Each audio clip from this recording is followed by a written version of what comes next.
que en el chat se encuentra ya la liga para poder registrar su asistencia, pedirle de la manera más atenta que los datos los anoten de la manera correcta, porque de esa manera va a salir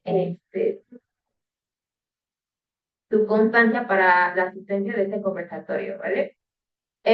Bueno, me voy a permitir presentar a nuestra ponente del día de hoy, la doctora Elizabeth Telles Ballesteros. Pues doctora, un gusto poder saludarla, darle la bienvenida a y cuando guste venir aquí a Tlaxcala, sabe que las puertas de la comisión siempre van a estar abiertas para usted.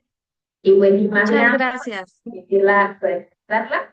La doctora Elizabeth Telles Ballesteros es médica veterinaria zootecnista y maestra en ciencias de la producción de la salud animal por la Facultad de Medicina Veterinaria y Zootecnia de la UNAM. Es doctora en ciencias, área bioética por el posgrado en ciencias médicas, odontológicas y de la salud de la Facultad de Medicina de la UNAM, ganadora del premio otorgado por la Coordinación de Humanidades de la UNAM y la Fundación Aurora Arnaiz a la mejor tesis de doctorado en bioética en 2014. De 2017 a 2019 realizó una estancia de investigación postdoctoral en el programa universitario de bioética, donde fue responsable de difusión cultural del 2019 al 2023. Es candidata a investigadora nacional del Sistema Nacional de Investigadores. También es miembro externo del Comité Interno para el Cuidado y Uso de los Animales de Laboratorio de la Facultad de Medicina de la UNAM y hasta diciembre del 2024 del Comité de Bioética de la Agencia de Atención Animal de la Ciudad de México. Actualmente es profesora de bioética en la Facultad de Medicina Veterinaria Zootecnista, de la Facultad de Ciencias de la UNAM y de la Facultad de Medicina Veterinaria Zootecnista en pequeñas especies de la Federación Canófila Mexicana. Sus áreas de investigación en bioética comprenden la zoética y la ecoética. Pues doctora, un gusto tenerla con nosotros. Pues la sala y la sesión es de usted. Muchísimas gracias, licenciada Areli. Muchas gracias a todas y todas las personas que están aquí. Desde luego agradezco al maestro Girón, al maestro Raimundo y pues a toda la comisión por organizar esta serie de conversatorios que me parecen súper importantes y muy complacida de poder compartir estos temas que pues no están acabados, que son justamente de reflexión y que van a requerir, creo, de estarlo comentando constantemente, de estar investigando cada vez, encontrando más información que nos ayuden a entender cómo es que se vincula el concepto de una sola salud con la ética ambiental o incluso con el bienestar animal. Entonces, este es el tema que les traigo para que platiquemos, para que conozcamos un poquito más sobre esto. Estoy segura que ya han escuchado sobre la zoética, sobre la ecoética, sobre ciertos conceptos de bienestar animal, pero creo que me parecen muy relevantes integrarlos ahora en el entorno de la ética ambiental. A manera de recordatorio y para tener este precedente, recordar que estamos hablando de una reflexión bioética. La bioética es una área de la ética aplicada, esta ética que se aplica a las ciencias de la vida y que va a reflexionar sobre cuáles son las acciones humanas que afectan a los vivientes en su vida y pues cuáles son estas obligaciones morales que tenemos con todos los seres vivos. Claro que la bioética tiene áreas de reflexión, entonces podemos encontrar la ética médica, ¿no? Con temas muy, muy interesantes como aborto, eutanasia, vientres subrogados, muchos dilemas al inicio y al final de la vida, qué sé yo, ¿no? Tratamientos, todo el sistema de salud, etcétera.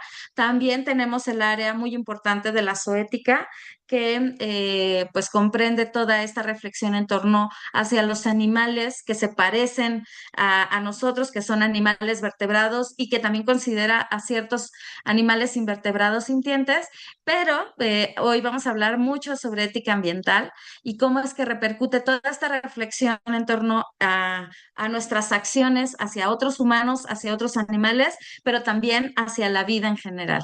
Entonces, recordar que Fritz Jarr, el padre de la bioética, eh, realmente lo que hizo fue ampliar este imperativo ético kantiano, ¿no? Y lo volvió este imperativo moral que nos recuerda que hay otros seres vivos, ¿no? Y entonces él dice, bueno, vamos a reformular este imperativo ético que dice, nunca trates a otros simplemente como meros medios, sino siempre y al mismo tiempo como fines en sí mismos.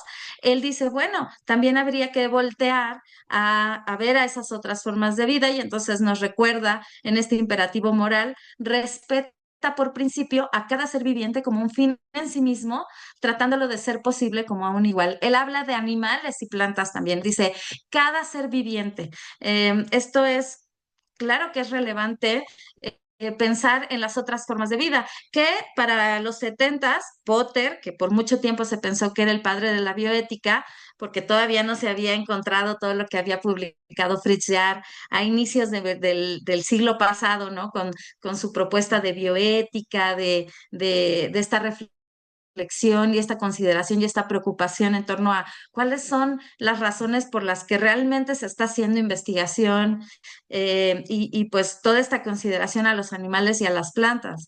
Pero Potter también habla sobre esta nueva ciencia, ciencia que tendría que crear puentes, unir estos dos mundos aparentemente divorciados, como lo plantea la doctora Rivero, ¿no? De el área de la medicina, del progreso tecnocientífico y el área de las humanidades. Y yo diría también de las ciencias sociales, ¿no? Entonces, por ejemplo, ámbitos como el de la biología, el de la medicina, la ecología, la propia veterinaria, que por mucho tiempo hacían ciencia. Para resolver problemas, pero sin considerar el lado humanístico o la reflexión ética de nuestras acciones. Y Potter decía, es importante que nos permita, que esta ciencia nos permita sobrevivir, porque estamos haciendo algo con el planeta. Yo me lo imagino revisando sus laminillas de cáncer, en tanto que él era químico, un bioquímico oncólogo, y entonces revisaba las laminillas y veía diferentes fases de cáncer y tal, y considerando el contexto histórico, sociohistórico que vivía, en el que había todo un boom por la Revolución Verde, por el uso de DDTs, por la presentación del propio cáncer y muchas otras enfermedades, como el sistema médico ya para entonces estaba rebasado y había nuevas tecnologías que no alcanzaban para todo el mundo o que no sabían cómo aplicarse, en qué momento. Y entonces él decía, a lo mejor estamos siendo como un cáncer de la tierra y más que una actitud misántropa de la humanidad es la culpable de todo lo que él proponía con esta nueva bioética, con esta nueva ciencia, era vamos a hacer algo para superar esta situación, conservar a la tierra, que es la casa de todos, y que justamente esto significa ecoética, ¿no? La ética o el comportamiento para la casa de todos, la tierra, y entonces que incluso pueda permanecer para las generaciones futuras. Y bueno, hay otros autores, filósofos como el filósofo noruego Peter Kemp, que justamente, ¿no? Han estado explorando, bueno, ¿y qué pasaba en esos momentos? ¿Por qué surge la bioética? Pues sí, necesitábamos en esas épocas replantear esta nueva actitud entre lo que era el avance tecnocientífico, la naturaleza y esta nueva actitud hacia la vida, porque pareciera como que la confianza estaba puesta en las manos del progreso tecnocientífico, pero eso no lo resuelve todo. Ese conocimiento es muy relevante, es importante, pero a veces se queda corto o avanza tanto que de pronto empiezan a surgir justo esos dilemas que no sabemos cómo resolver, ¿no? Y entonces tenemos que echar mano de la ética, de esta reflexión filosófica y que nos permita una convivencia sana entre todas las formas de vida. Entonces, para completar esta introducción, recordar que la bioética no solo se centra en la reflexión de la ética médica, sino que va ampliando los círculos de consideración ética hacia otras formas de vida, sean animales vertebrados como los propios humanos, la humanidad, somos animales vertebrados, que es algo que usualmente se nos olvida y que nuestras acciones se enfocan concretamente en las personas aparentemente racionales, que es un argumento muy excluyente y muy cortito y que dejaría de hecho fuera a muchas personas, a muchos humanos, ¿no? Entonces se empiezan a desarrollar argumentos que nos permiten ir ampliando los círculos de consideración ética incluso hacia otras formas de vida que ya no se parecen a nosotros y que tienen otras estructuras morfoanatómicas, pero que también están vivas y que por eso merecen consideración ética. Y este es un diagrama que a mí me gusta mucho porque lo que hace este autor en el que me baso, Jorge Rickman, en Un mundo vulnerable, es ir analizando cómo se puede ir extendiendo los argumentos. Las diferentes corrientes éticas no es que inventen el hilo negro o encuentren una cosa nueva, sino que justo conforme se va desarrollando conocimiento sobre la vida, sobre lo que conocemos sobre la vida y eso que nos falta mucho por aprender, pues entonces se van elaborando argumentos éticos que nos permiten considerarlos. Y entonces, claro, se debe partir de una reflexión eh, en torno a nosotras, a nosotros mismos, ¿no? En un primer círculo de consideración ética que reflexiona sobre lo que me gustaría a mí para mi vida, qué calidad de vida es la que considero se debe vivir. En mi caso, por ejemplo, ¿no? Si se presentara una situación de embarazo no deseado, ¿abortaría, no abortaría?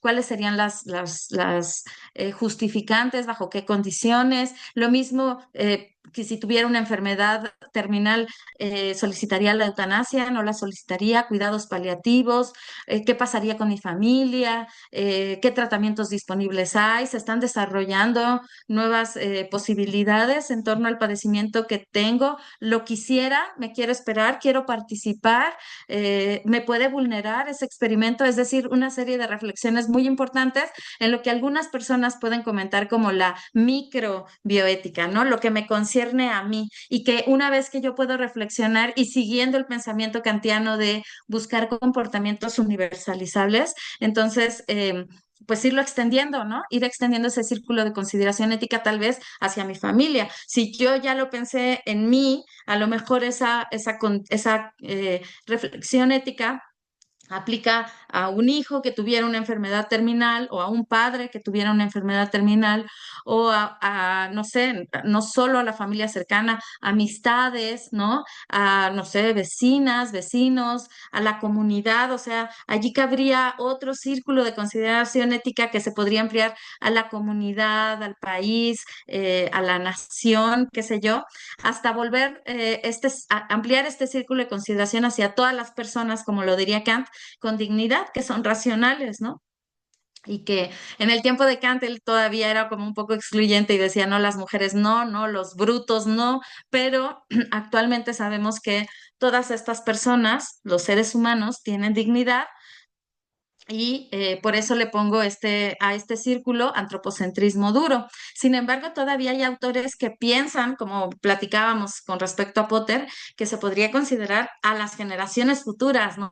Lo mismo que Hans Jonas con su principio de responsabilidad y heurística del temor en el sentido de decir, ten temor, ten cuidado, ten precaución sobre lo que estás haciendo con el planeta Tierra, porque entonces se puede acabar y ya no es posible una vida o un espacio digno para que esas generaciones futuras lo ocupen, ¿no? Y entonces, fíjense cómo el argumento va cambiando, y más que cambiarlo, lo van ampliando para ir incluyendo a cada vez más individuos.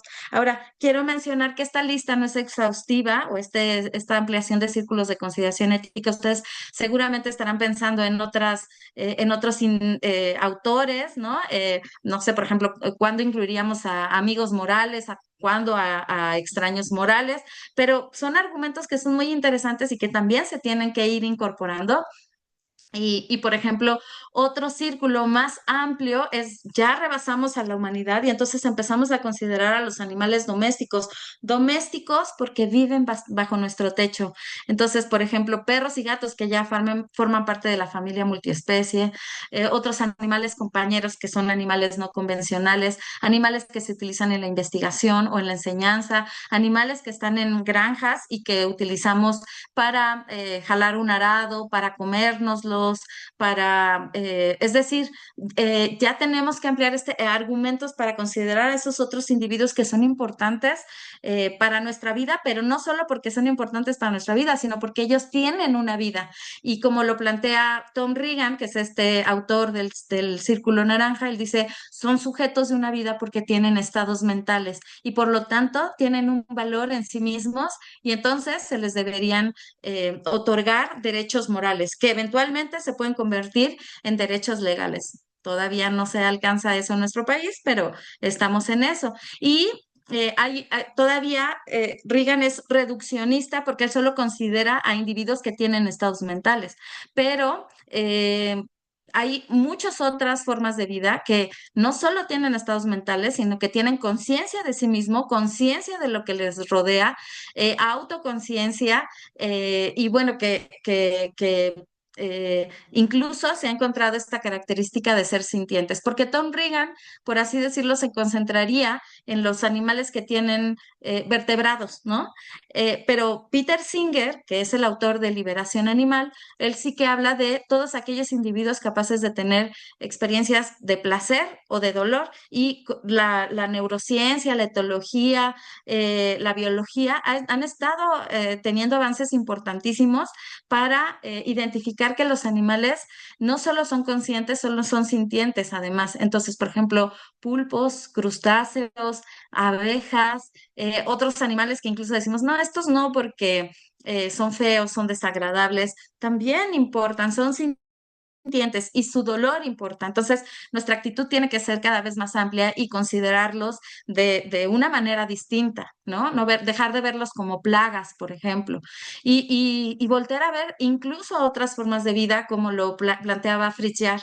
Él no solo hablaba de animales, hablaba también de plantas. Y entonces hay estas propuestas realmente ni siquiera se concentran en si el argumento es que tengan conciencia o sintiencia. El argumento es, hay que respetarlos porque tienen un valor inherente. ¿Por qué? Porque están vivos y la vida es importante. Y este es el caso, por ejemplo, de Fritz Jarr, de Albert Schweitzer, de Paul Taylor, quien escribe un texto que se llama el respeto por la naturaleza, y justo dice, hay que respetar a toda forma de vida, y eso es complicado porque imagínense, si yo respeto a toda forma de vida, dejen ustedes que no me pueda comer animales, no podría comer plantas, ¿no? Y entonces él tiene ahí una propuesta de principios biocéntricos para conciliar ese conflicto de intereses que es muy interesante. Les recomiendo que lo consulten. Y de hecho hay autores que dicen, es que no solo importa el individuo, también nos deben importar las especies, porque si un individuo se muere, pues eso es natural, ¿no? Eso todo mundo, todo el individuo que tenga vida en algún momento va a morir, ya sea por una enfermedad, porque sea predado, porque por vejez, por lo que sea, ¿no? Entonces, pero lo que este autor que se llama Holmes Rolston III, en su holismo, él habla sobre em, los valores en la naturaleza, y él dice que el valor más importante lo contienen las especies que están dentro de los ecosistemas, porque si se muere un individuo, pues se pierde una existencia, pero pues se van a perder muchas existencias, pero si se pierde una especie, se pierde una esencia, y eso sí que es grave porque es una supermuerte. Yo aquí pongo imágenes de especies que son como bandera, ¿no? Y que hay muchas fundaciones que los protegen, pero no solo hay de animales, también tendríamos que pensar en otras especies vegetales, en bosques, en selvas, es decir, en el ecosistema, como lo dice Rolston III. Y todavía podríamos ir ampliando más el círculo de consideración ética, como lo hace Aldo Leopold, que es el padre de la conservación, y que él establece esta ética de la tierra en donde dice, y es que para que los individuos y la vida permanezca, también tendríamos que considerar el cuidado de elementos abióticos, como cuáles, como el agua que contaminamos, como el aire que también está hipercontaminado, como la tierra, ¿no? La tierra que mucha gente piensa que es el suelo, que es polvo que ensucia mis zapatos, pero que en realidad sostiene la vida, ¿no? Como los desiertos o las dunas, que para mucha gente diría, bueno, esos no importan, ¿qué valor me dan? ¿Qué valor ecosistémico me dan? Sí tienen un valor ecosistémico, lo que pasa es que no nos parece estéticamente agradable o no es útil porque no es tierra arable, pero en realidad poseen muchísima vida, muchísima importancia para el establecimiento de los ecosistemas. Entonces, Aldo Leopold, por eso es que también habla de esta ética de la tierra.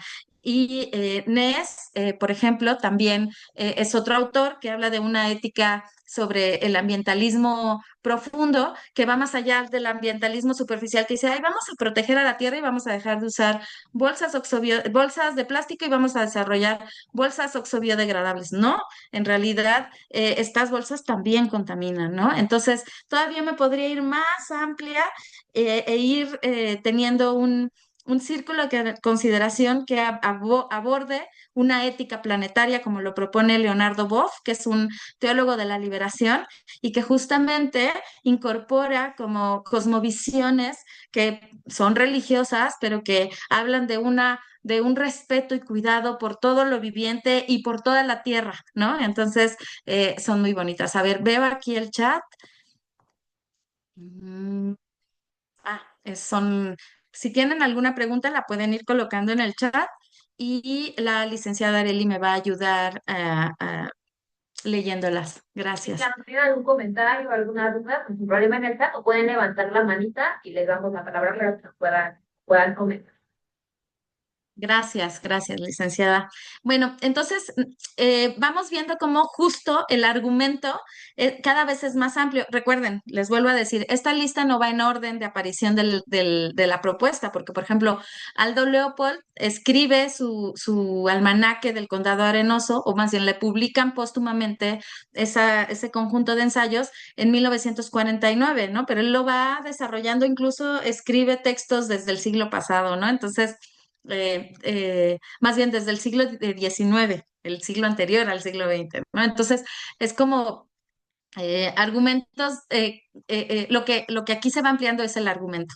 Entonces, ya me quedé aquí, la diapositiva se me pasmó, pero ahorita la paso. Yo les quiero contar justo cómo esta propuesta bioética y ecoética realmente es relevante porque tenemos que integrarlo en un todo. Si ustedes se van dando cuenta, cada círculo de consideración se quedaba cortito, ¿no? Y entonces tenemos que tener o ampliar la visión, ver la gran imagen para entender que todas nuestras acciones afectan en muchos sentidos. Y les voy a contar esta historia que ustedes la pueden ver completísima en una TED Talk de una colega veterinaria que justamente se llama Una sola salud, pero hay artículos científicos publicados en torno a esta situación. Lo que ven en pantalla es la imagen de este hongo que se llama, no sé si lo estoy pronunciando bien, pero Pseudogymnoascus destructas, y este hongo es nativo de bosques europeos.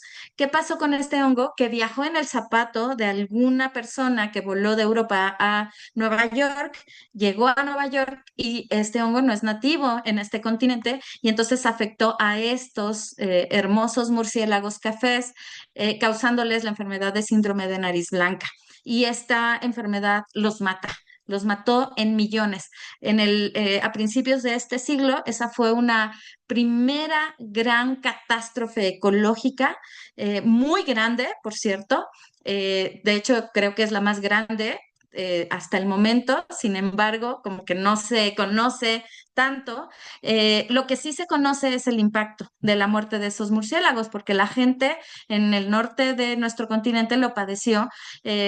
Y algo importante a reconocer es que estos murciélagos, que son insectívoros, al día consumen cerca de 6.000 insectos, ¿no? Y con la pérdida de tantos animales, pues ¿qué pasó? Que se desequilibró el ecosistema y entonces hubo muchísimos insectos y entonces que son vectores de enfermedades. Y entonces empezaba a presentar una enfermedades importantes como el virus del oeste del Nilo, que afecta a caballos, por ejemplo, yo lo hablo desde el ámbito de la veterinaria, pero también causa unas encefalitis importantes en humanos y en aves, por ejemplo, ¿no? En córvidos. Entonces, vean cómo una acción que podría parecer como no hay problema, tiene un efecto importante, ¿no? Y que seguramente cuando yo les estaba contando esta historia, ustedes recordaron, bueno, pues es que esto es muy similar al COVID. Es más, el COVID sí que fue importante. Pues miren que esa catástrofe ecológica era de mayor relevancia que esta, en el sentido en que se murieron muchísimos más individuos que humanos en el COVID. Y el COVID no es que sea algo que yo quiera menospreciar, al contrario, fue algo tan importante que era una situación complicadísima de estar resguardados en casa, usando cubrebocas, lavándonos las manos, y parecía que ese era como todo el problema más grande, pero se perdieron vidas humanas, se perdieron empleos, hubo problemas económicos, es decir, la pandemia fue gravísima. Y sin embargo, en ese momento no nos dábamos cuenta que todavía había otras condiciones más graves detrás. Por eso me gusta mucho esta imagen que es de esa como del 2020, 2021, en donde justamente pues vemos, sí, ¿no? Ya que nos lavemos las manos todo va a estar bien, pues no, porque viene la recesión, pero que también hay un efecto importante en nuestro planeta por el cambio climático, pero algo que muchas personas todavía no ven es el colapso en la biodiversidad y que todo esto está íntimamente vinculado y no vemos esa vinculación porque pues se acabó el COVID y entonces todo el mundo otra vez tenemos actitudes que no son éticas con la naturaleza y no nos importa mientras no haya una pandemia y si sale una pandemia pues va a salir una vacuna, ¿no? Entonces, ¿para qué me preocupo? ¿No? El asunto es que sí tenemos que estar pensando en soluciones para no seguir afectando a nuestro planeta como está ocurriendo. En esta gráfica del Instituto de la Conservación de las Especies, de la Naturaleza, lo que nos dice es que justamente estamos perdiendo muchas especies animales por este colapso en la biodiversidad, o más bien no por el colapso, sino que está generando este colapso en la biodiversidad y que se empezó a observar desde el siglo XVIII, XIX, con las revoluciones industriales, y entonces que vean que estamos perdiendo grandes mamíferos, especies muy, muy importantes y que la gente dice, no pasa nada, los vamos a de extinguir, pero esa no es la solución. De extinguir no va a ser la solución porque si yo de extingo un mamut, no va a tener un clima en el que pueda florecer como lo hubiera hecho cuando realmente existía, ¿no? Entonces, mejor me concentro en especies que se están extinguiendo actualmente. ¿Y cómo lo tengo que hacer? Conservando sus hábitats y tratando de mitigar el cambio climático. Ajá. Y analizar cuál es mi huella ecológica. Esta es una actividad que les dejo mucho a mis alumnas, alumnos, porque creo que muchas personas no se dan cuenta, ¿no? ¿Cuáles son las acciones que están afectando al planeta? Y en sus tareas encuentran reflexiones súper interesantes como, es que yo pues, soy chavo, tengo 19, 18 años. ¿Cuánto puedo contaminar? No tengo hijos, no tengo auto, no sé, no viajo, no tengo dinero para viajar, soy estudiante. Y entonces se dan cuenta que necesitan 5 planetas para su supervivencia por la manera en que visten, ¿no? Porque usan fast fashion, ropa que se tira a la basura, que no sirve mucho tiempo y luego se tira a la basura o que pasa de moda. Y otro aspecto muy interesante que ellos han encontrado es que su alimento también tiene un impacto importante, porque consumen muchos productos de origen animal o productos que son transportados de muy lejos. Es decir, nunca se hubieran imaginado que todo lo que hacen es así tiene esta magnitud. Y por ahí alguien decía, es que la huella ecológica individual no importa, o sea, no importa si no la conoces, porque en tanto no haya cambios a nivel institucional, las cosas no van a cambiar. Yo difiero, yo creo que son importantes los cambios individuales y también son importantes los cambios a nivel de gobierno, ¿no? A nivel de los países, o sea, todo suma, porque el asunto es que cada vez somos más y cada vez demandamos más a nuestro planeta y esto no va a ser, no es sostenible, no está siendo sostenible. Ajá. Entonces, tenemos que dejar atrás este paradigma antropocéntrico y voltear la mirada a esas reflexiones éticas que yo les iba comentando de cómo se van ampliando los círculos de consideración ética. Porque ya se ha hablado mucho de esta era geológica, la era de la humanidad, que muchos grupos científicos denostaron y dijeron, no, esto no es cierto, siempre ha habido eras geológicas, siempre ha habido extinciones masivas, y sí. Sí, eso es correctísimo. Lo que pasa es que las extinciones han ocurrido en un lapso o estos cambios de millones de años. El asunto es que este Holoceno realmente fue invadido por la acción humana que en un poco más de 100 años ha cambiado la faz del planeta. Y entonces, cuando Paul Crutzen acuña este término de antropoceno, pues esa era la idea, decir aguas porque nuestras acciones están generando afectaciones importantes.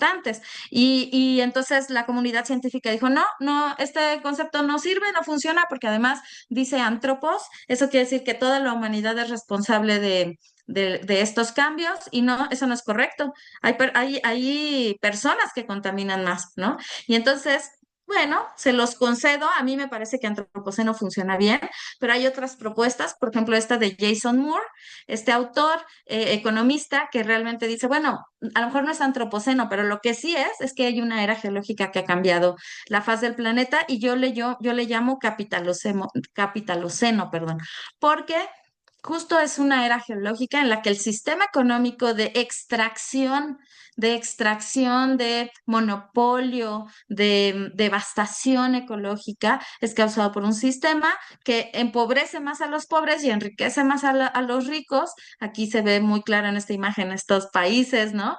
Que son los que más contaminan y que realmente el protocolo de Kioto, por ejemplo, lo que dice es que cada quien pague por lo que contamina. Y entonces, si tu país estás contaminando mucho, devuelve ese impacto o soluciona ese impacto, pero no me estés devastando a mí y no me digas a mí, ay, no, tú ya no crezcas económicamente. No, todo lo contrario. Países que están en vías de desarrollo sí tendrían que crecer económicamente, pero no hasta volverse otros explotadores y dominadores y socavadores de la tierra, ¿no? Deberíamos dejar de pensar en este sistema de economía lineal que Barry Commoner ya había planteado en este texto que se llama En paz con la tierra, que dice, oye, ten cuidado, hay como dos dimensiones, dos ambientes que parecieran que están en guerra, pero que la humanidad vive en esos dos ambientes. Tenemos la biosfera, donde está toda la vida, la naturaleza, y tenemos la tecnosfera con todos estos desarrollos tecnológicos importantes que nos dan calidad de vida, pero que paradójicamente también nos pueden restar calidad de vida. Y entonces ten cuidado porque todo lo que metes a la biosfera se te va a regresar. Recuerda que es un sistema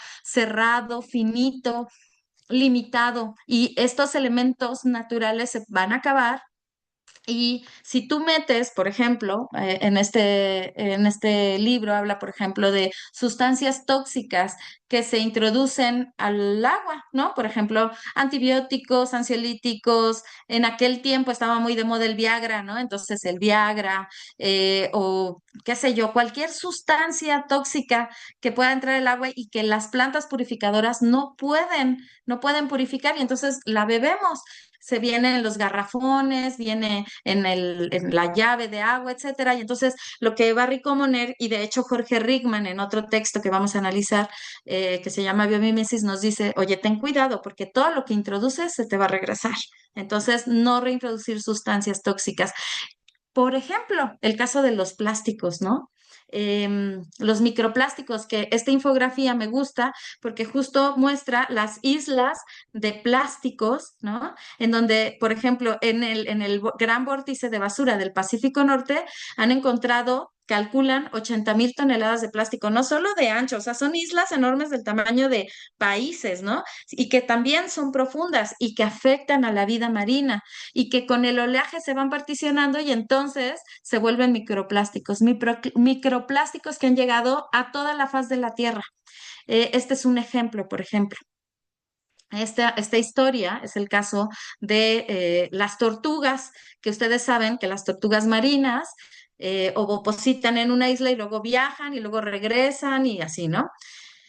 A diferencia de los humanos, que el sexo está determinado por los genes, ¿no? Depende si te toca XY o XX o XXX o XXY, qué sé yo, ¿no? Hay tantas posibilidades, ¿no?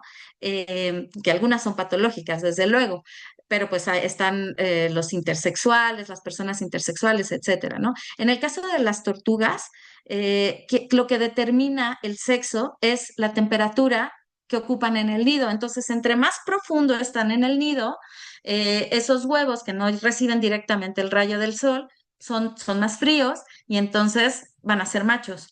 Y las hembras son las que sí están más arriba del nido y entonces están más calientitas. Por eso los chicos cool, las chicas hot, ¿no?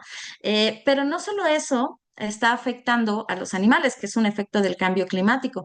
También hay artículos que han demostrado que el BPA, el bisfenol A, proveniente de plásticos de un solo uso, que son microplásticos que han llegado a todos lados del mundo y que se encuentran en la arena, también cambian el sexo en las tortugas. Entonces, resulta que nacen más hembras. Y entonces ni siquiera por efecto de caza, es por efecto del cambio climático y de la basura que tiramos en las playas, que cada vez va a haber menos tortugas, ¿no? Entonces es algo que también tendríamos que estar pensando. Y por eso estos memes, ¿no? 10 minutos en tus manos, 150 años en la tierra. Ya no solo generas plástico, también te lo comes porque viene adentro de estos animales. Viene, les ha cambiado todo. Y que microplásticos se han encontrado en todo el cuerpo de los humanos también, ¿no?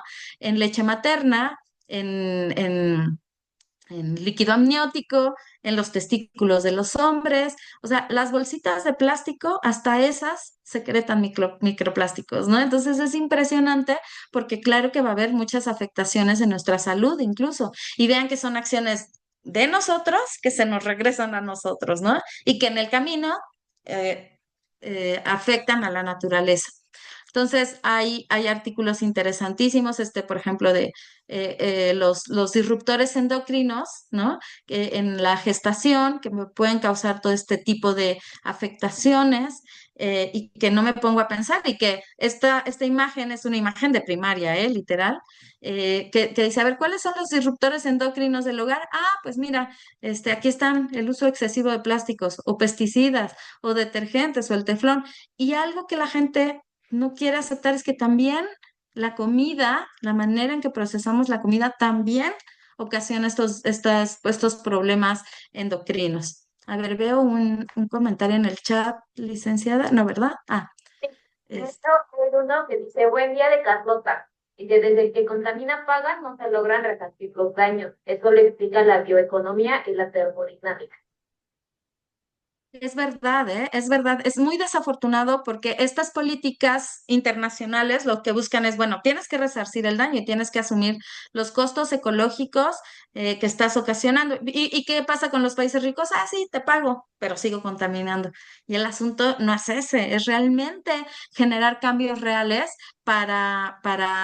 porque de hecho, por ejemplo, como dice la compañera Carlota, si yo corto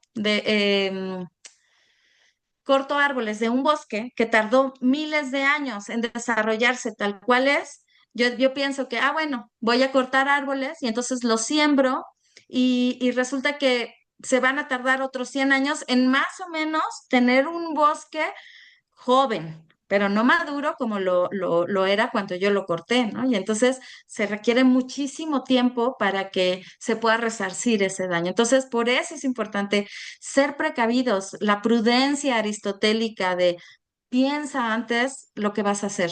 Edgar Medina tiene la mano levantada. Sí, gracias, buenas tardes. Yo nada más quisiera hacer un comentario complementario a una cosa que dijiste respecto al desacuerdo que tienes con este mensaje de los cambios individuales son insuficientes o prácticamente inútiles. En realidad, el sentido de ese mensaje no es para decir que los cambios individuales no funcionan, sino están hechos para señalar el abuso que tienen las megaindustrias, las megacompañías, los megaconsorcios, en este proceso de lavado de cara y enjuagado de manos, donde responsabilizan a las acciones individuales como las que van a resolver estos problemas, cuando en realidad es el sistema económico sobre el que ellas han crecido para que son los que están causando el daño. O sea, las acciones principales tienen que estar encaminadas justamente a la forma en que actúan estos megaconsorcios, sin dejar de lado este tema. Pero como se usa como una herramienta de tú eres la razón del cambio, tú puedes hacer esto, se les descarga toda la responsabilidad al ente individual, sobre todo hablando de países como el de nosotros, en vías de desarrollo, tercermundistas o desarrollados like, ajá, donde somos pocos generadores de una huella de carbono alta en comparación con los países industrializados. Entonces, es más que nada es el sentido, ¿no? O sea, no perder de vista eso, porque no se condena el acto individual. De hecho, en términos generales, lo que se trata de fomentar es las acciones colectivas a partir de estos actos individuales, pero no perder que el foco principal está en estas megacorporaciones que incluso usan estrategias de lavado de cara para perder o deslindarse de la responsabilidad que les toca a ellos, descargándola en los entes menos responsables. Nada más, gracias. Excelente, me encantó el comentario y complementa, muchísimas gracias. Y sí, ¿no? Se traen, se inunda de mensajes de greenwashing, ¿no? Todo es verde, todo es ecológico, pero realmente no son acciones importantes para un cambio importante en estas megaindustrias que bien señala Edgar. Muchísimas gracias, ¿no? Y que lo vemos, ¿no? Estos reportes que hay, la verdad, hay muchos datos distintos, aunque no tan lejanos, no tan distantes. Por ejemplo, hay informes que dicen que el metano producido por la fermentación entérica de las vacas, que son los eructos, ¿no? De las vacas, es del 21%, del 25%. Hay informes que dicen que son del 13%, ¿no? Lo que sí es importante es esto que menciona Edgar, ¿no? Vean cómo la industria es la principal responsable, las mega industrias los principales responsables de los gases de efecto invernadero. Y entonces empiezan a decir, a ver, deja de circular tu coche, que sí es importante, ¿eh? En la Ciudad de México tenemos estas políticas públicas de hoy no circula, etcétera. No es que no sea importante, pero todo se tiene que ir trabajando, como decía Edgar, ¿no? Acciones individuales que sumen en acciones colectivas y el cambio del sistema capitalista. Yo me quiero enfocar en esto de la industria agropecuaria, que me parece muy relevante porque es muy criticada y generalmente se sataniza a las vacas o el consumo de carne de vaca, ¿no? Y entonces pareciera que la solución es, pues, acaben, no produzcan vacas, ¿no? Pareciera, ¿no? Y esa no es la solución en realidad, ¿no? Em, la realidad es que es toda la industria, ¿no? Toda la industria agropecuaria que genera un cambio de uso de suelo, que usa tractores, que por ejemplo deforesta este bosque o esta selva y entonces que planta pastos que son que no son originarios, pero que crecen muy altos y entonces que producen mucho alimento para el ganado, que no solamente es bovino, ¿no? También son cerdos y aves, que son las tres especies que más se consumen a nivel mundial, y que, por ejemplo, el metano de las vacas se queda 10 años en la atmósfera, pero las excretas de cerdos y pollos, que son las especies que sí se consumen más a nivel mundial y que tienen el gas de efecto invernadero que se produce es el óxido nitroso, ese se queda 100 años en la atmósfera. Entonces, es como decir, a ver, ¿a quién le echo la culpa? Pues a los animales ciertamente no. En todo caso, a las industrias que generan ese alimento en demasía, yo diría, porque muchas personas están pensando, pero necesitamos comer carne.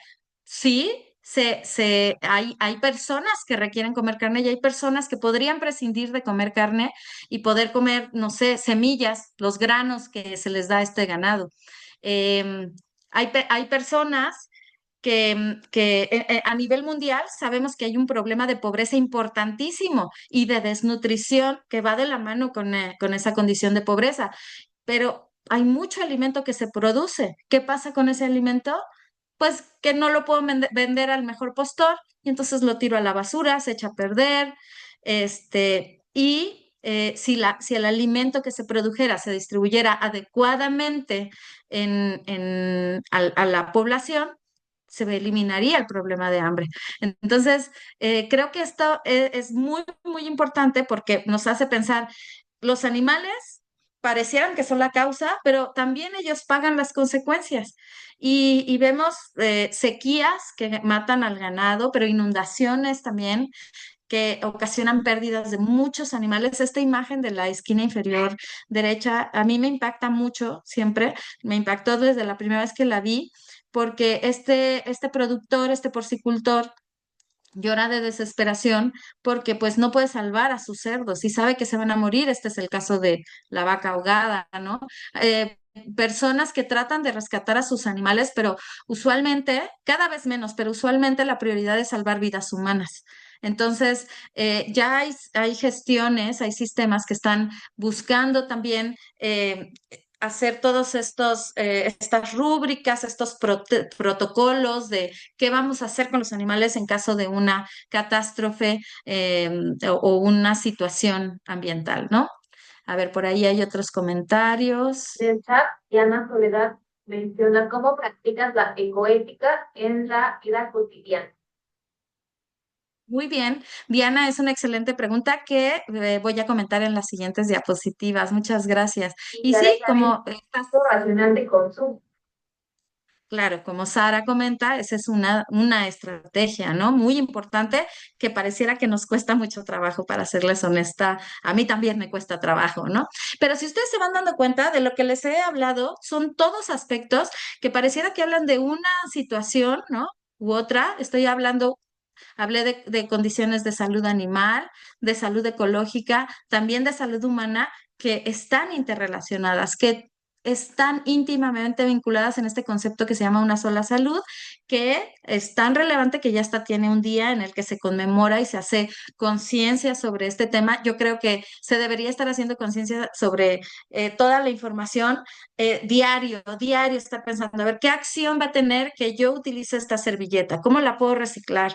Em, ¿Qué voy a utilizar? Plásticos de un solo uso. Voy a utilizar una bolsa reciclable. ¿Cuánto costó producir esa bolsa reciclable que ahora todo mundo, ¿no? Vende en todos lados, pero también vemos bolsas reciclables que algunas no duran mucho. O sea, nuevamente, es basura, ¿no?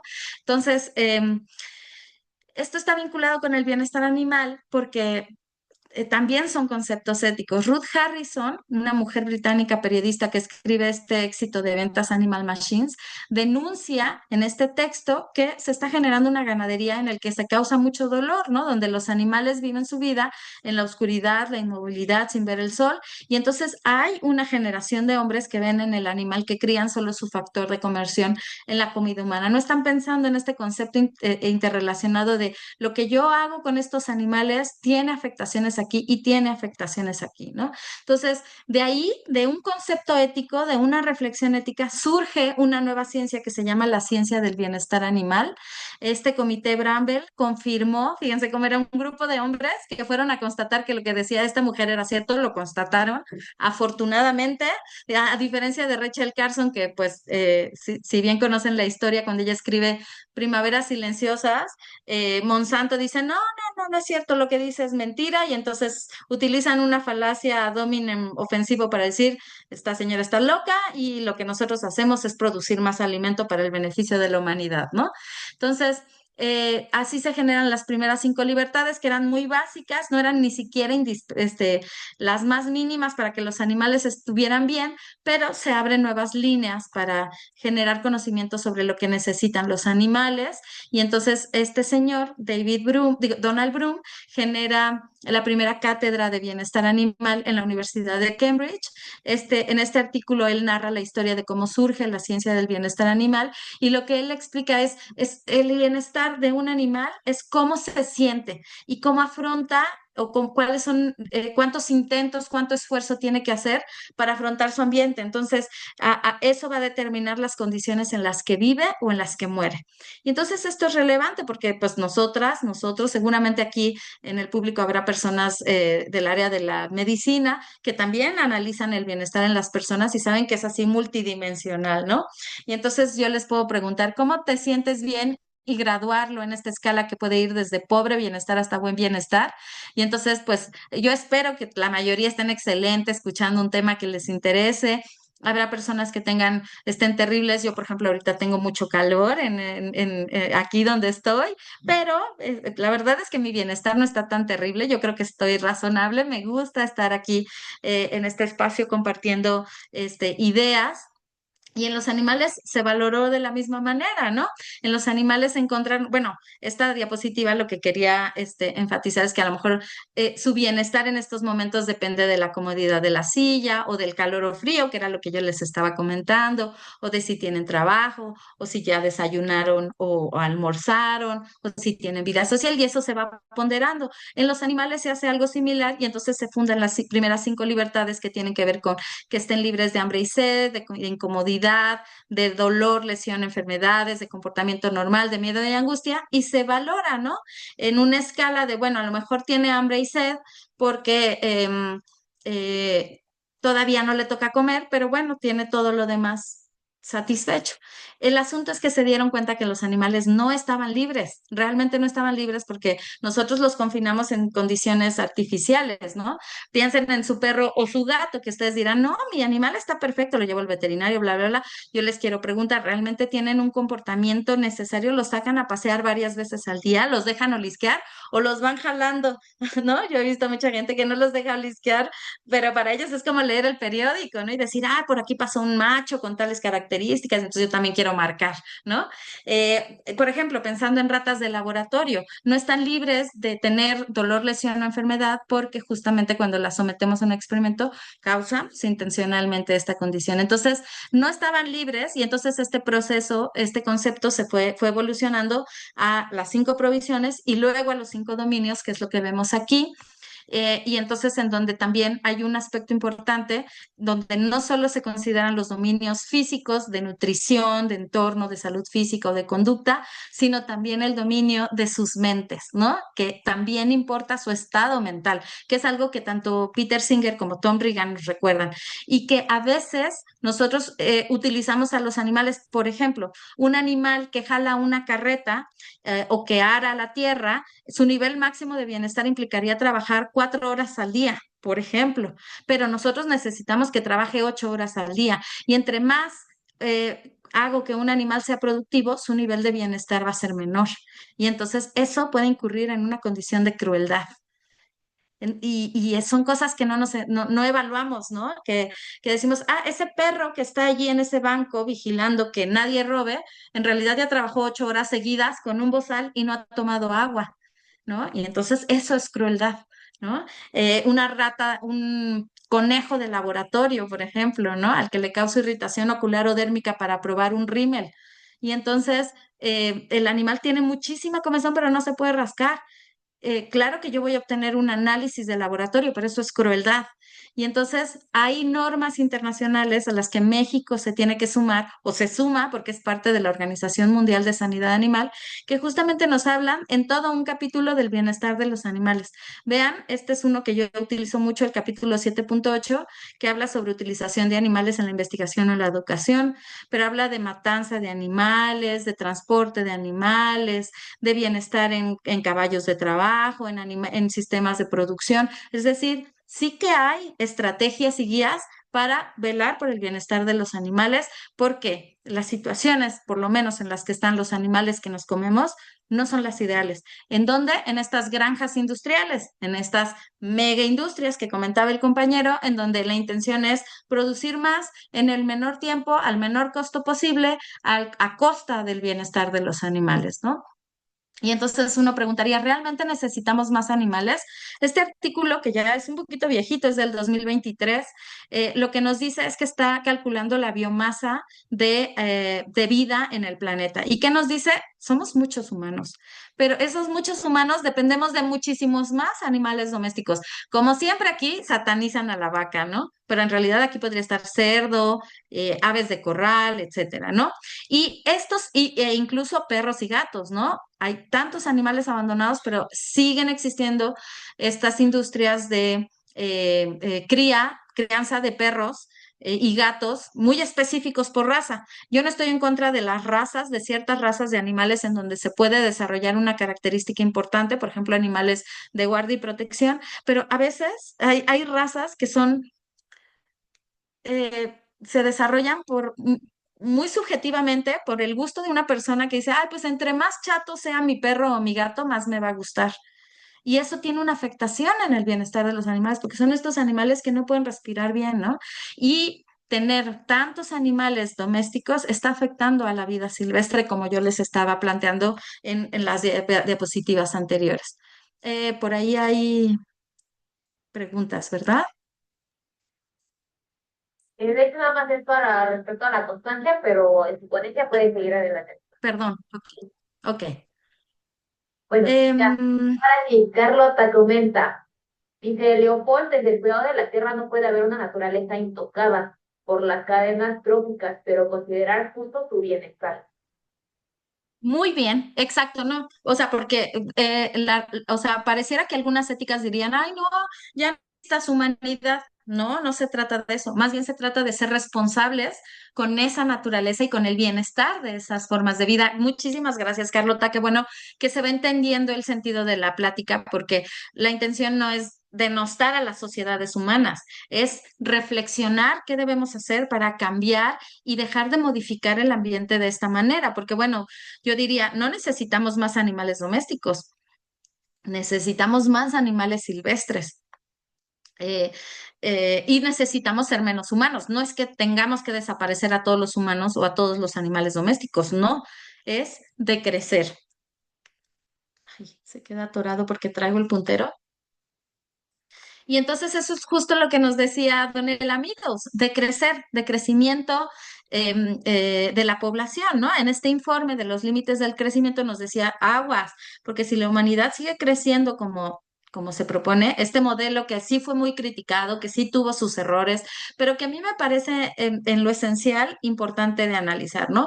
Entre más humanos, más recursos, que ahora ya no se llaman recursos para evitarlos cosificar, sino elementos naturales se van a pedir y entonces estos se van a ir acabando y desde luego los alimentos también van a tener un decrecimiento importante y eso no va a permitir que la humanidad se sostenga. Y en este sentido, por eso es importante la sostenibilidad. La sostenibilidad lo que busca es que la gráfica se mantenga, se mantenga, se mantenga.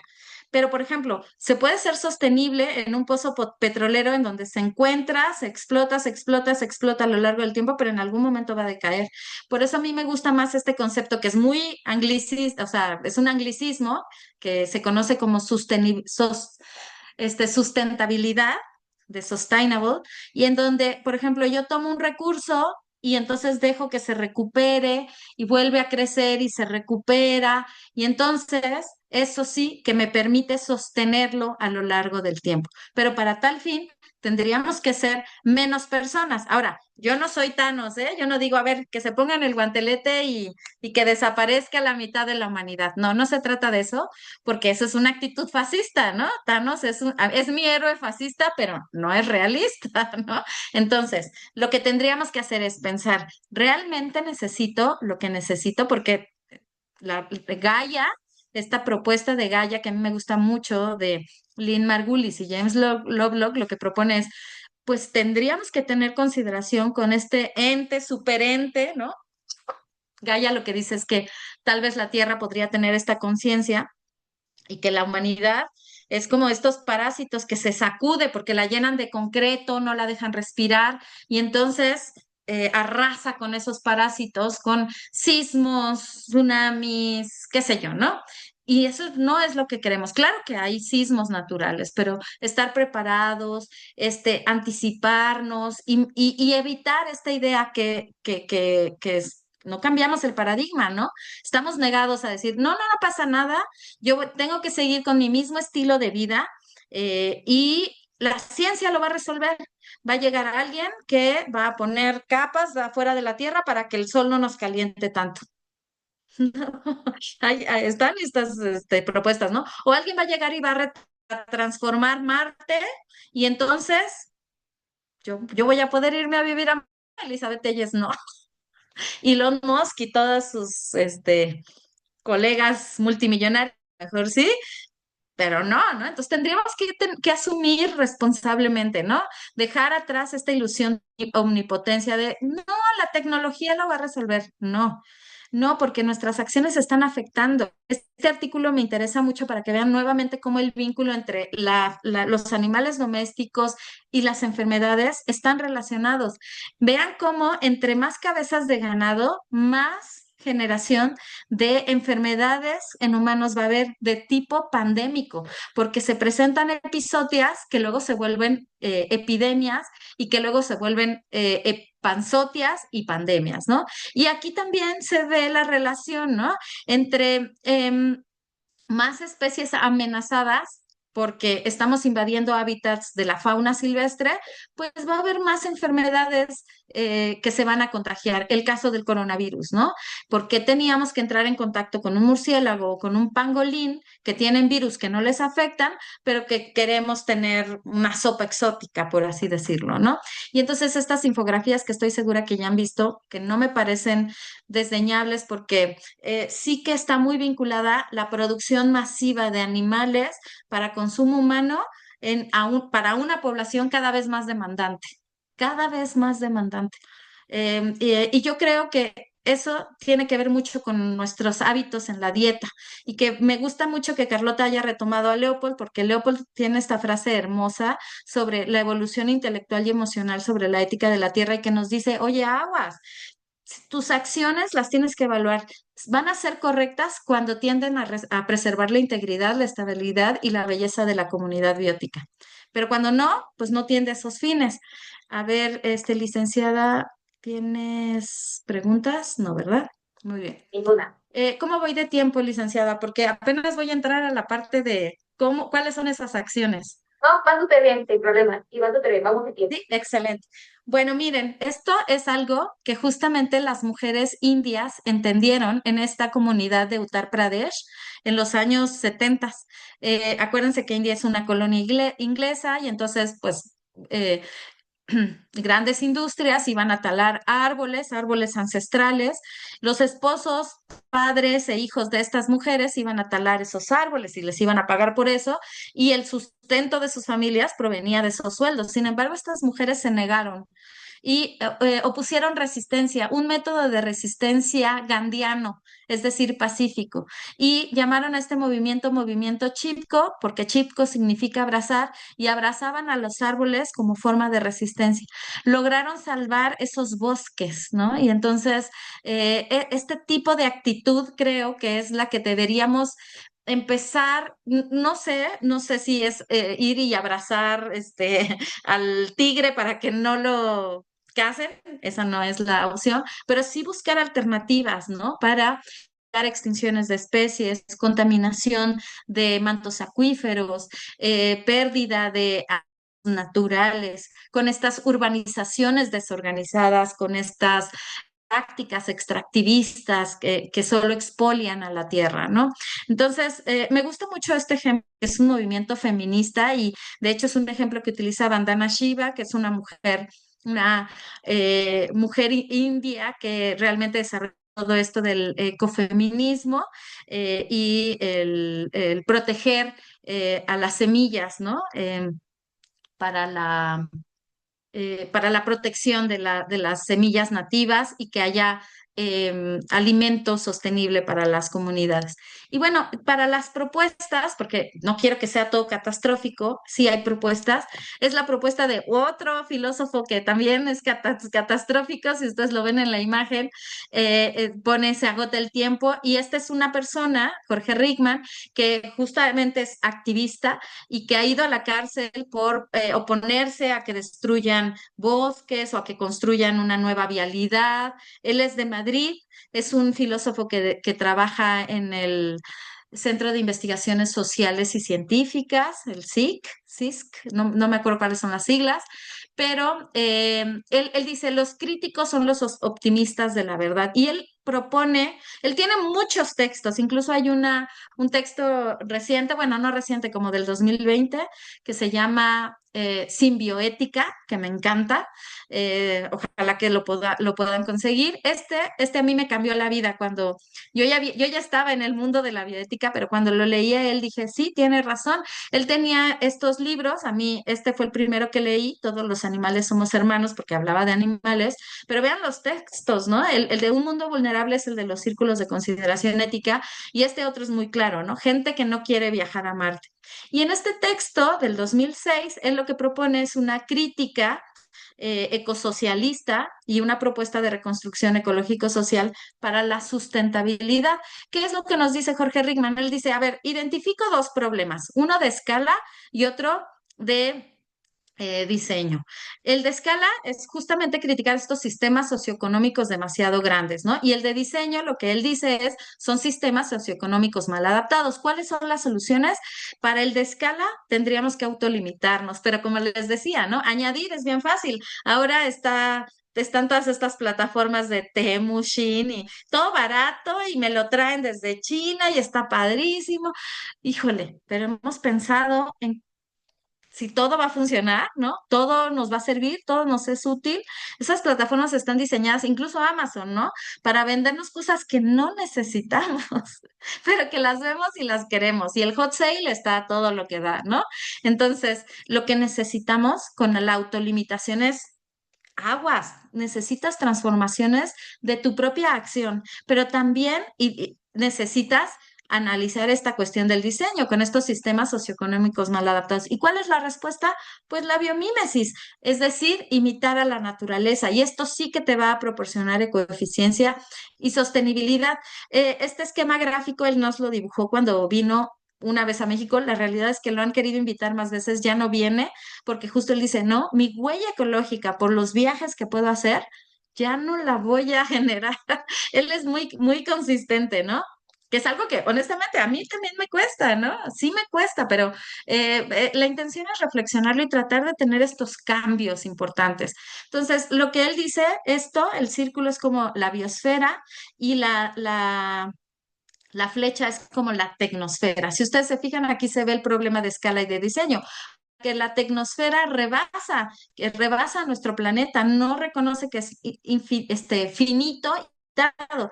Y pues el diseño justamente no se adapta a la biosfera, ¿no? Entonces, límites de crecer, ajá, y biomímesis es adaptarse a la biosfera. Creo que los como mucho más claros para entender qué es lo que él quiere decir, pero que sí en su texto hay propuestas. Entonces, limitarnos en qué sentido de crecer poblacionalmente, porque en un mundo no cabemos todos, en un mundo lleno no cabemos todos. Y es como este dilema del barco que se hunde y entonces que no todos cabemos y a quién van a empezar a echar por la borda. Pues a las personas vulnerables, a los grupos vulnerables, no solo a las personas. Grupos vulnerables, ¿quiénes? Pues ahorita ya estamos viendo que por la borda se aventaron a todas las especies que se extinguieron y a las que están en peligro de extinción, que se avienta a los vulnerables, a las comunidades vulnerables, a los países en vías de desarrollo, que se avienta a las comunidades pobres, ¿no? A, qué sé yo, ¿no? Y luego van a ser los latinos y la comunidad lésbico-gay y a todos estos individuos que se pueden vulnerar para que se queden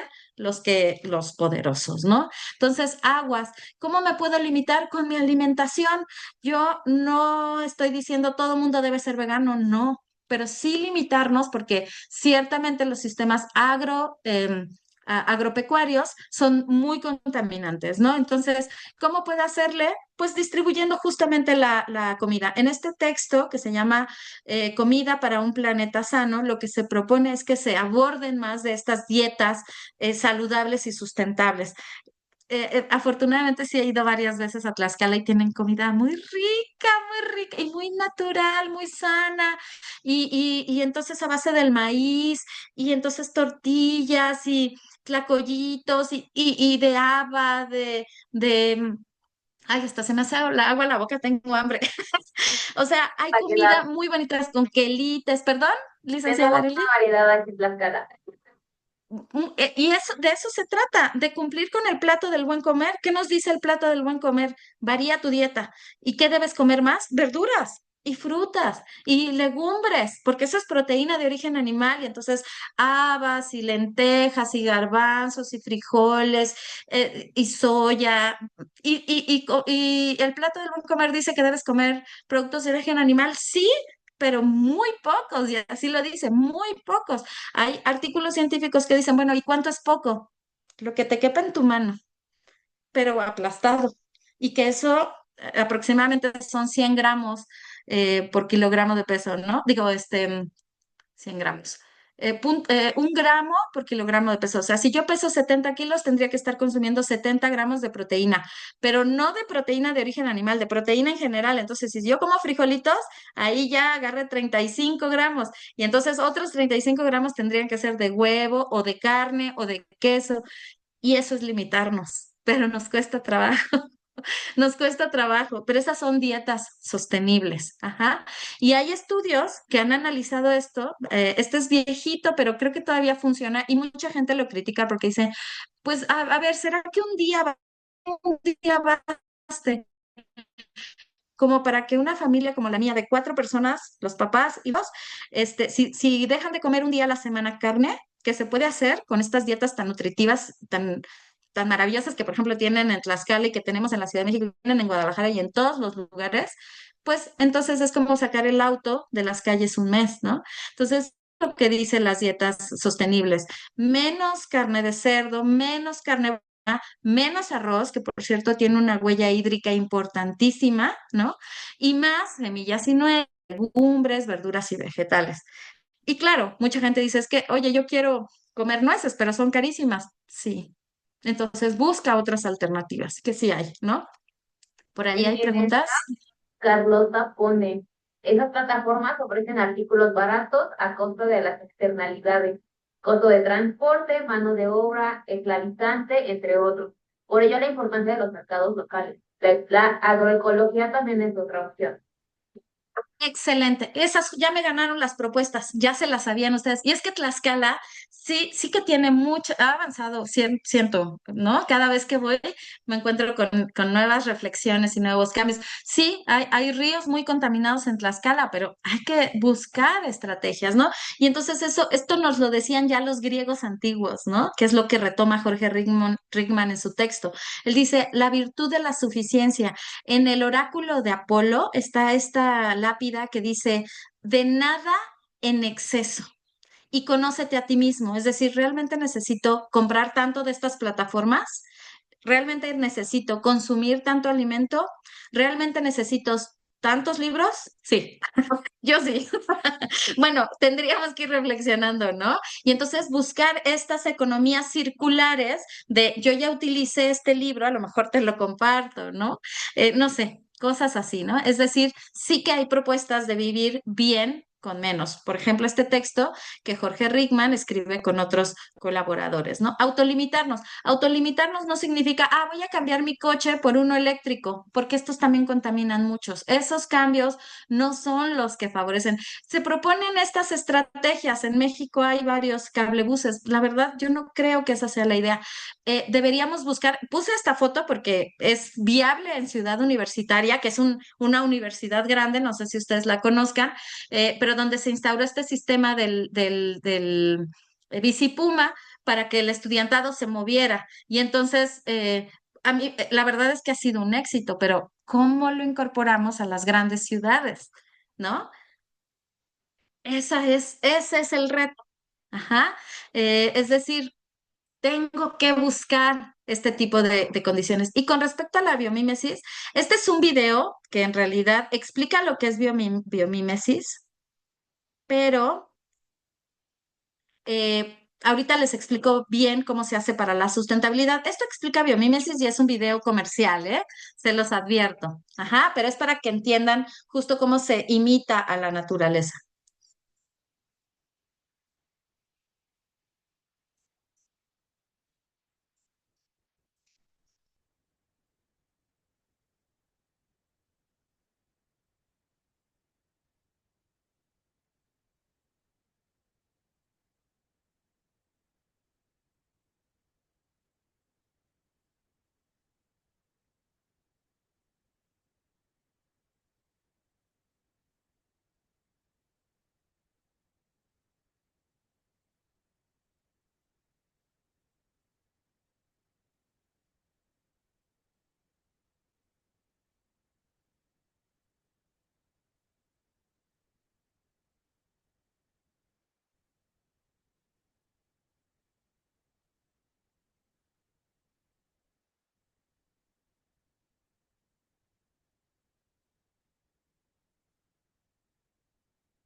Bueno, y ese es el comercial de esa empresa, ¿no?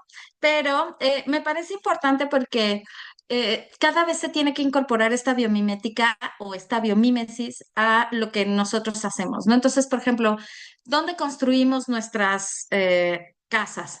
Eh, Realmente tendríamos que hacer ciudades más pequeñas, mejor diseñadas, ¿no? El problema es que somos mucha gente, pero por ejemplo, yo me acuerdo cuando se estaban proponiendo siembren árboles para que den sombra. ¿Cómo le hago yo si vivo en un edificio en el séptimo piso?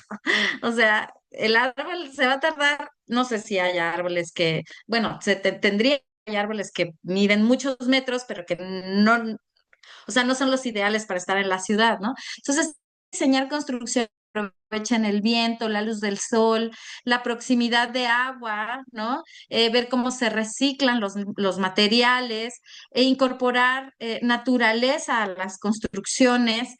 Hay lugares donde, por ejemplo, ponen incluso nidos murciélagos en las casas, ¿no? Porque son murciélagos polinizadores.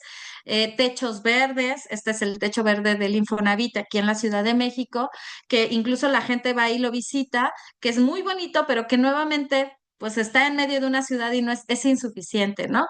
Pero lo que se tiene que buscar es que las industrias se vayan colaborando. Entonces, lo que pareciera basura para unos puede ser la riqueza para otros, en el sentido de, por ejemplo, si es una industria vitivinícola y entonces suelta mucho, su basura es el bagazo, entonces ese se puede llevar a que lo consuman los animales y entonces las excretas de los animales se pueden llevar a las plantaciones para que este, no sé, sirvan de fertilizante y entonces, o a lo mejor a alguna industria de biogás, es decir, ver estos sistemas circulares que pueden funcionar, retornar a estos sistemas de policultivo, porque el monocultivo erosiona, genera plagas y pierde la biodiversidad, pero el policultivo, como lo es la milpa mexicana, que no es esta milpa que la gente piensa kilométrica de hectáreas de maíz, ¿no?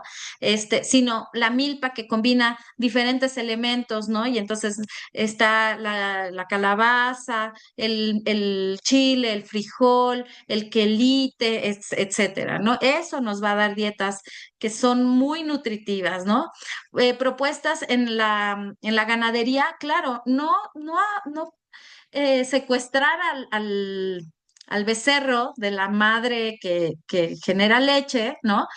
Permitir que el becerro pueda mamar. Y sí, algo de la leche puede ser para las personas, pero entonces tendríamos que autolimitarnos y no tener que tomar leche diario, que además somos los únicos mamíferos que tomamos leche a nuestra edad, ¿no? Eso es como de pronto un absurdo. Estos sistemas biomiméticos donde los animales puedan estar libres de jaula y puedan estar en mayor bienestar y tengan espacios para guarecerse de las inclemencias del tiempo, ¿no? Vean este sistema de una granja industrial en donde los cerdos están todo el tiempo, no se escucha bien el audio, pero es un ruido aturdidor y vean, estos cerdos, por ejemplo, muerden los barrotes, esos son comportamientos redirigidos eh, que solo nos indican que los animales están estresados, porque lo único que hacen durante 5 meses de su vida es estar aquí, comer y tomar agua. A diferencia de este sistema, que es un sistema agrosilvopastoril,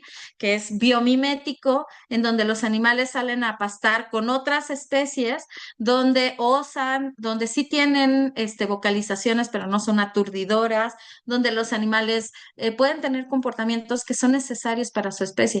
Claro, de este sistema, del sistema masivo industrial, voy a obtener mucho alimento, mucho, a costa de la enfermedad de los animales y de que surjan zoonosis. En los sistemas agrosilvopastoriles la producción no es en demasía, pero como dice Jorge Rickman, tendríamos que buscar autolimitarnos y apoyar a pequeños productores.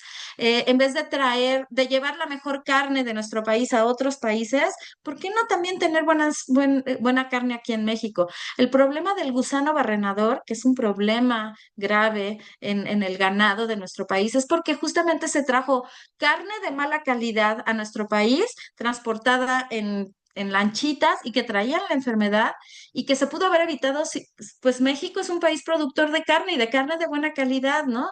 La agricultura y ganadería de sistemas naturales, ayudar a los animales en situación de calle y volverlos comunitarios, que esta es una figura que actualmente en la Ciudad de México se ha instaurado, fue algo que estuvimos trabajando en el Comité de Bioética de Agatán y que justamente implica hacerse responsables por los animales que pertenecen a una comunidad, con una persona responsable que los vacuna, que los alimenta, que se hace responsable de agresiones, que los entrena para que no haya agresiones, es decir, buscar alternativas para que los animales se encuentren bien, ¿no? Que esto lo hace mucho, por ejemplo, las universidades. En la Facultad de Veterinaria tenemos estas jornadas de bienestar animal para esterilizar animales, para hacer estudios parasitológicos y todo con el fin de buscar proteger a estos individuos, porque eventualmente esto puede beneficiar a los humanos, a la sociedad y desde luego al planeta. Y con esto quiero terminar con esta reflexión de que cuando protegemos a uno, ayudamos a proteger a todos y esa es la intención de estas pláticas. La bioética justo nos sirve para cuidarnos y cuidar a otros, para cuidarnos entre todos, y esto orienta para que tengamos mejores sociedades, ¿no? Mejores en donde la vida valga la pena de ser vividas, ¿no? Esta es una diapositiva de mi colega, la doctora Beatriz Banda, que es una querida maestra, y que justo la imagen me encanta porque es de estos científicos conservacionistas que ven cómo los murciélagos sobreviven. Hubo una matazón posterior al COVID pensando que todos los murciélagos nos iban a contagiar de COVID y entonces esto afectó el equilibrio ecológico. Y no se trata de estar matando ni a humanos, ni a animales, ni a plantas. No, se trata de aprender a vivir y a convivir en la naturaleza y actuar de forma responsable. Areli, no sé si hay preguntas, yo abro el espacio para estos 8 minutitos que nos quedan, ¿verdad? Gracias, Por si doctora. hay alguna, Ina sí, sí hay. pone en el chat, dice, en el contexto del concepto de Gaia, vocación de lo sacro, hay como cosmovisiones vivas que se encarnan en los pueblos nativos del mundo, principalmente en Mesoamérica y Sudamérica, y que su visión sobre aquellos elementos a los que llamaste abióticos justamente va en el sentido opuesto. El viento, el rayo, la montaña están vivos. Debería existir una propuesta filosófica latinoamericana más fuerte y contundente en temas de bioética y dice, hay autores, uno coreano, que en otros temas de inteligencia artificial que proponen o vislumbran que las corrientes de crítica y oposición surgirán y consolidan en algo. Ah, qué padre comentario, colega Edgar, bueno, compañero Edgar. Yo digo colega porque todos los que estamos haciendo bioética para mí son colegas. Eh, es muy interesante esta reflexión, estoy totalmente de acuerdo. Gaia tiene también su contraparte que es la Pachamama, ¿no? En Perú y en estas comunidades. Me encanta. Y sí, tienes toda la razón. Yo hablé de elementos abióticos, pero para estas cosmovisiones que a veces a mí me critican porque dicen, es que crees que las comunidades nativas o indígenas siempre van a respetar a la naturaleza y no es así, y entonces las estás romantizando. No, no las estoy romantizando, pero sí ciertamente hay cosmovisiones que son de mucho más respeto y de más amor a la naturaleza, ¿no? Por ejemplo, aquí en nuestro país hablamos del nahual, ¿no? Que es este animal con el que estamos asociados y que nos protege y nosotros protegemos. Entonces, yo creo que esas cosmovisiones son muy importantes y Arnenes habla de la defensa de esas cosmovisiones justamente, pero desde luego que sería padrísimo que en Latinoamérica surjan esas cosmovisiones y esas reflexiones bióticas, que yo creo que ya están, son ancestrales, nada más hay que recuperarlas, ¿no? Y hay que incorporarlas, ¿no? Porque ahora ya de hecho ya hay políticas públicas que se hacen para la protección de la cultura de comunidades indígenas que tienen este tipo de cosmovisiones. Habría que ver qué costumbres, qué usos y costumbres sí se deben conservar.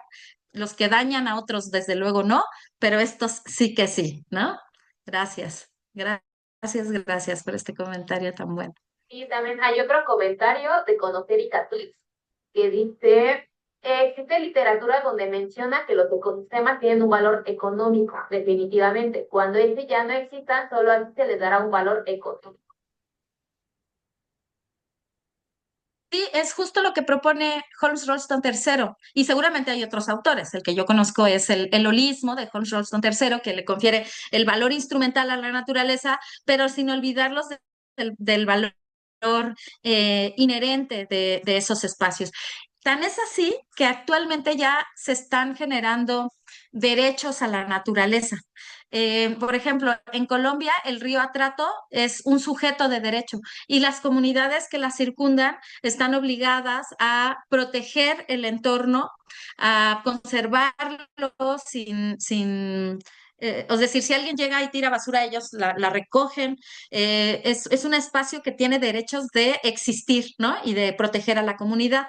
Y ahora, recientemente, supe que Colombia, o que ya se confirieron, que ya se reconoció a la fauna silvestre como sujetos de derecho, es decir, tendríamos que protegerlos siempre, ¿no? Y por ahí dirían algunas personas, bueno, ¿y cómo le hacemos si se cazan animales para el consumo de autosustento? Es decir, estas comunidades que cazan a un cocodrilo para comérselo o para utilizar sus garras, sus dientes, etcétera. Bueno, se justifica desde la ética si solamente es para el autosustento. El problema es que quieran empezar a vender collarcitos de diente de cocodrilo y cinturones de piel de cocodrilo, y entonces eso genera una industria que nosotros sabemos que la Ley General de Vida Silvestre dice, se permite, es legal el uso sostenible de especies, de las especies. ¿Cuál es el uso sostenible? Más bien protégelas, ¿no? Pero bueno, ahí hay complicaciones, ¿no? Pero sí, sí, también hay especies o individuos o formas de vida a las que se les va a dar un valor económico. Por ejemplo, el peyote, ¿no? O sea, son de esas cosas paradójicas. Y de hecho, también la doctora Cristal tiene levantada su mano.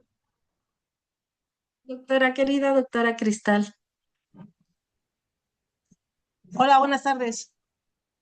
Un saludo, Elizabeth. Hola. Es un placer escucharte y en Ay, verdad ese es un gracias. mega resumen de tanta cosa, ¿no? Que tenemos ahorita pendiente en nuestro planeta. Sí. Y pensando en todo esto y viniendo de esta parte académica, creo que en cierto momento tenemos que reflexionar también un poquito hacia lo práctico, ¿no? Porque si bien es cierto que tenemos este conocimiento, que sepamos todas estas cosas es excelente, pero el llevarlo a la práctica, no solamente de forma personal, sino con este compromiso social, es bien complicado, ¿no? Déjenme decirles que pues me he metido un poquito en cuestiones de reforestación, de estos grupos que están aportando, que ya te invitaré a las reforestaciones, a que vengas a Tlaxcala, y ¡Qué que des una padre! charla y todo. Hemos Ah, tenido problemas y créanme que el que como bioeticistas te vuelvas activista es bien, bien, bien difícil y al mismo tiempo necesario, porque pues ya después de tanto rollo en los que hemos andado, te das cuenta de que si tú no empujas, si tú no exiges, si tú no propones, pues difícilmente la gente lo va considerando, ¿no? Y sobre todo al llegar a instancias institucionales de gobierno y demás, pues te vas topando con cosas, ¿no? Pues el generar políticas públicas es complejo, puedes hacer las propuestas y demás, pero si no estás metido en el sistema, pues es súper, súper, súper complicado. Entonces, nosotros tuvimos, me por ejemplo, imagino. caso de los incendios forestales aquí en Tlaxcala muy recientemente, y pues es desesperante cómo desde la parte institucional, pues te dejan en el abandono, hay muy poca capacidad de respuesta, hay muy poco conocimiento sobre los temas en específico, y el que nosotros hayamos empujado de alguna manera, en el que grupos protesten, en el que aquí, por ejemplo, cortaron unos árboles de más, pues hubo protestas, hubo marchas, o sea, ya yo creo que ya en estas generaciones lo importante es empujar un poquito más, ¿no? Porque si bien es cierto que lo sabemos, pero a veces nos quedamos como observadores y, y así se quedan las cosas, ¿no? Entonces, a veces hay que empujar un poquito con una protesta pacífica, obviamente, ¿no? A lo mejor hablándole a un gobernante, a un diputado, a un senador, a quien tengas que hablarle y hasta regañarlos, ¿no? Y decirles, o sea, hagan las cosas, ¿no? O sea, ya en ese punto de exigencia poblacional de la sociedad hacia hacia los gobernantes, que creo que también es un punto que quizá ahora así más activista que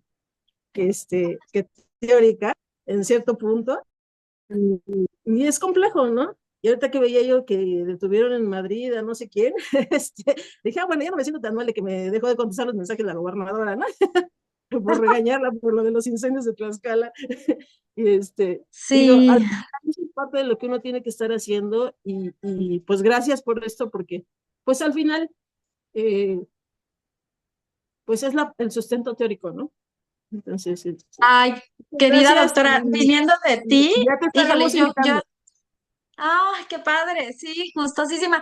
Yo la verdad es que siempre te aplaudo por todos los eventos que organizas, porque yo creo que tú estás haciendo tu labor, no, ahorita sé que activista, pero de educación, o sea, tú siempre haces eventos y cosas. Yo sé que has venido incluso al Senado, aquí a la Ciudad de México, y te mueves en muchos entornos, y yo sé que tú cabildeas mucho.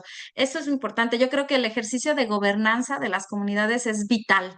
Entonces, ay, yo siempre te aplaudo mucho, te admiro mucho, soy tu fan y créeme que viniendo a estos comentarios de ti, los agradezco y sobre todo decir, sí, este es el fundamento teórico que podríamos nosotros estar divulgando con nuestras comunidades, con nuestras familias, en nuestro entorno, pero que también hay que hacer más allá y de verdad, toda mi admiración por este activismo que estás haciendo.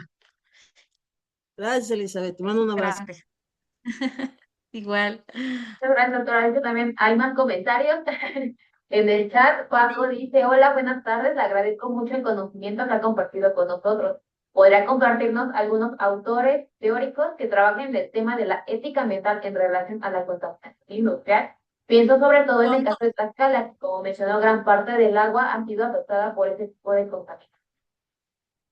Con todo gusto, tengo un artículo que les voy a compartir, justo lo publiqué en una revista del doctor Ángel Alonso del CCH, habla sobre una sola salud. No sé si lo compartí con con Raimundo, pero mírenlo, si quieren lo comparto aquí de una vez.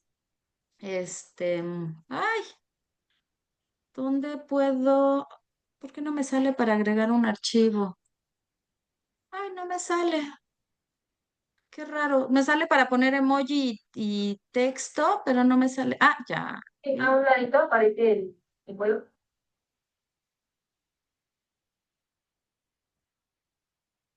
Tengo para compartir un enlace, Ujú.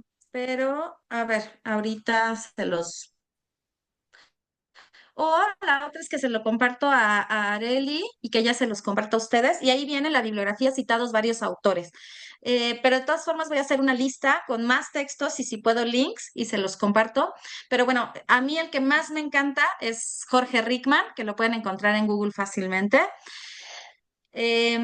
También pueden, desde luego, Aldo Leopold, Arne Ness, Hans Roston III, Leonardo Boff. em, ¿Quién más? ¿Quién más de los que busco constantemente? Marta Nussbaum habla sobre animales en la naturaleza, sobre la justicia, pero bueno, muy poco. Pues esos autores, pero les busco una lista más profunda. Hay artículos importantes. Por ejemplo, la revista de estudios críticos animales habla mucho sobre aspectos ambientales. Entonces, tal vez ahí también puedan encontrar textos interesantes. Y si gusta, me puede copiar la lista y ya yo se las comparto a todos ellos para que no haya problema. Muchas gracias, muchas gracias. Y también el chat menciona Gilberto Hernández, dice la destrucción de la vida en el planeta ocurre desde el interés económico, de la ambición de riqueza, desde el poder económico y político, mientras la ecoética apuesta a la conciencia individual y colectiva, a la reflexión y a la comisión. ¿Qué podríamos hacer para equilibrar un poco esa brutal diferencia de fuerzas entre la destrucción y la conservación? Pues en principio primero reflexionar sobre lo que hago yo y como dice la doctora Cristal, activismo, cabildear, como diría Jorge Rickman, autolimitación, ¿no? ¿Realmente necesito comprar todo esto? ¿Qué me da más felicidad ver un atardecer o comprarme el último teléfono celular, ¿no? El último modelo. de iPhone, ¿no? Que eso es como justo, ¿no? Somos personas muy aspiracionales, pero no sé si en el buen sentido. eh, Prefiero leer un buen texto o irme de parranda y tirar todos los envases de cerveza, ¿no? Yo me pongo a ver en los partidos de fútbol, ¿no? Toda la basura que se genera, qué sé yo, ¿no? Ese tipo de reflexiones. O sea, no se trata de ser infeliz, ¿eh? La bioética no busca que la gente sea infeliz, pero sí que cuestione y reflexione. Entonces, yo creo que siempre hay muchas acciones para compensar el consumismo con una buena vida, con una vida digna de ser vivida. Mm. Claro. También aquí Edgar Medina dice que recomienda leer los trabajos de la doctora Leticia Merino y su maestra que tratan sobre el tema de los bienes comunes, su recuperación, captura y socialización. Ay, muchas gracias por la recomendación. Yo también la voy a leer, fíjate. Martín Palomar también, bueno, pregunta, dice, desde la biología del laboratorio, ¿realmente puede utilizarse una especie o ecosistema de manera sustentable o sostenible? Ok, esa es una pregunta bien interesante porque también mis alumnos en la Facultad de Ciencias siempre me dicen, es que, por ejemplo, el ajolote, ¿no? Que es muy importante para la investigación, para la regeneración. Y sí, o sea, es complicada esta pregunta y yo siempre les cuestiono, ¿y por qué ustedes tienen una materia que se llama bioremediación, ¿no? Entonces, si realmente fuéramos éticos y reflexionáramos antes de hacer las cosas, en vez de bioremediar, por ejemplo, la pérdida de especies, tendríamos que actuar protegiendo, ¿no? Entonces, y ese uso sostenible, yo no sé si ustedes han visto, pero los ajolotes los venden en las ferias, y hay humas, ¿no? Hay humas que los comercializan. Entonces, a mí me preocupa mucho esa etiqueta de, es sostenible, ¿no? ¿Cuándo? ¿Cómo? ¿Quién lo evaluó? ¿Cómo se presentaron esos proyectos? Es decir, yo no creo que exista el uso de un animal o de una especie de manera sostenible si no hay como un estudio de fondo, ¿no? Un estudio ecológico, ¿no? Voy a sembrar esta especie de acelga en este espacio. ¿Cuál es el impacto? ¿Va a ser un monocultivo? ¿Cómo va a impactar? ¿Qué tipo de aguas voy a utilizar? Tenemos que hacer todo eso porque de otra manera no podemos sobrevivir como sociedades humanas, pero es lo malo que esas etiquetas realmente no me parecen tan funcionales, ¿no? Pero bueno, esa es mi reflexión, la de Elizabeth Telles. Seguramente hay muchas instancias o muchos organismos, instancias gubernamentales que se aboquen a ese ámbito. No sé cómo responder. Muchas gracias. Adelante, Sí. quiere hablar Martín. Solo agradecer a Elizabeth y saludarla. Ay, ¿cómo estás? Gracias, saludos. Esa siempre desde cuando nos conocimos hace cerca de 10 12 años, esa pregunta me angustia. No duermo por las noches. Ya, Nada más era agradecerte. Salud. gracias. Gracias por perseverar en la reflexión. Bueno, también hay más comentarios acerca de que interesantes cuestiones para reflexionar y poner manos a la obra, cada uno desde la cancha donde nos corresponde. Agradezco la información, le agradezco muchísimo por toda la información que nos ha proporcionado. Felicidades, una gran ponencia. Pues, doctora, más que nada, pues, agradecerle tiempo. Yo sé Al que contrario, muchísimas gracias. Mucho éxito en esta serie de charlas y conferencias. Un gusto estar con ustedes. muchísimas gracias, doctora, y pues me voy a permitir leerle su constancia, su reconocimiento, más que nada, por haber estado con nosotros en estos conversatorios. Y a la letra dice la Secretaría de Salud del Estado de Tlaxcala, la Comisión de Bioética del Estado de Tlaxcala y la Universidad Autónoma de Tlaxcala otorgan el presente reconocimiento a la doctora Elizabeth Telles Paistero por su participación en el conversatorio virtual con expertas en bioética en el Estado de Tlaxcala, con una duración de 2 horas, con el tema de una sola salud ecoética. Firma al alcalde el doctor Rigoberto Zamudio Meneses, secretario de Salud y director general del OPE de Salud de Tlaxcala, el maestro Edgar Girón Soriano, director ejecutivo de la Comisión de Bioética de todo Tlaxcala, y el doctor José Reyes Luna Ruiz, director de la División de Ciencias Biológicas de la Universidad Autónoma de Tlaxcala. Tlaxcala de Xicotencas, a 30 de mayo de 2020. Te la vamos a hacer llegar, doctora, para que también la tenga. Pues agradecerle por el tiempo, toda la información que nos brindó. Yo creo que es muy importante para generar conciencia hoy en día, más que nada. Entonces, pues agradecerle muchísimo y ya sabes, cuando guste venir, Tlaxcala la espera con las manos abiertas. Muchísimas gracias. Un abrazo a todas y todos. Gracias, Bonito doctora. día. Igualmente, y hacerles mención a todos nuestros asistentes que en el chat se encuentra la liga para poder evaluar nuestros conversatorios. Tienen algún tema de interés, lo pueden poner en este apartado.